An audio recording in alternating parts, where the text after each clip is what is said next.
Drew Bannister is looking at his group to, hey, pick it up a little bit here, guys. Come on. Yeah, it was a little bit surprising to hear after, the fifth preseason game that he was really disappointed, despondent. I'd say upset would be a fair word to use after Tuesday's game against Columbus. I think on the one hand, you understand where he comes from as a coach. I think the one thing that I've learned, covering hockey is that coaches coach.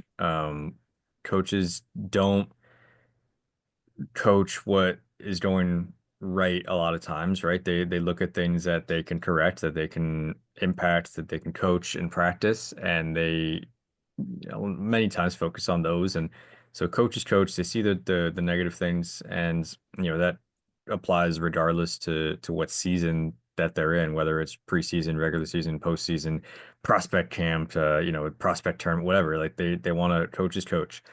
And so I understand it from that perspective that he has a job to do and he wants to get the most out of his players, and he believes that that starts right now. And the other side is, well, it's preseason. They haven't even iced a full NHL lineup.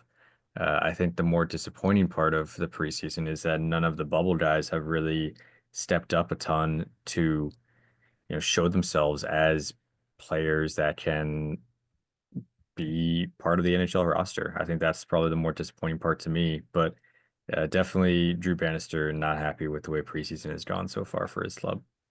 Well, the stats that you shared with our readers about the defensive pairing of Justin Falk, one of my faves, and the new guy, Phil Broberg there, not good. They seem to be, I mean, you can look, there's really nothing you can look at those numbers and find any good in. When they were out there, they were scrambling. Yeah, and it was honestly one of those things where I saw, when you watch them on Tuesday, you looked at Broberg and you saw flashes of what he could do, skating with the puck, showing a little physicality, showing his reach.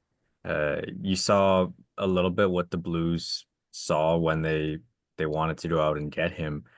And then you looked at the analytics, and for me, it didn't quite match up with what I was seeing, and a lot of that is, uh, sometimes that happens with pairs like that, and sometimes you have moments that flash, but maybe the reason they flash is because everything else is is stuck in their own zone. And for those that aren't aware of the numbers I'm talking about, so on Tuesday night against Columbus. Justin Falk and Philip Broberg were on the ice for 16 minutes and 21 seconds at 5-on-5. During that time, the Blue Jackets had a 22-3 edge in shot attempts, and the Blues were outshot 13-1 during that time. So, not much in the way of puck possession down at the other end of the ice, and a lot of it in their own zone.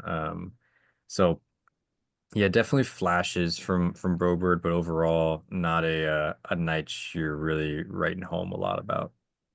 And I thought Drew Bannister handled it well. You point out that Philip played real well um, against the Utahs, but this was this maybe again he's trying to establish himself and maybe got caught running around a bit, trying as he said trying to do too much. Seemed to take it easy on Broberg, understanding this is a long process.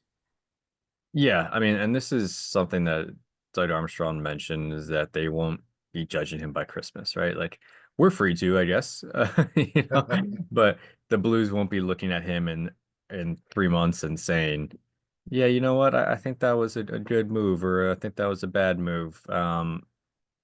Yeah, it is a long season. It should be if everything goes well for the Blues, a long career in St. Louis for Broberg.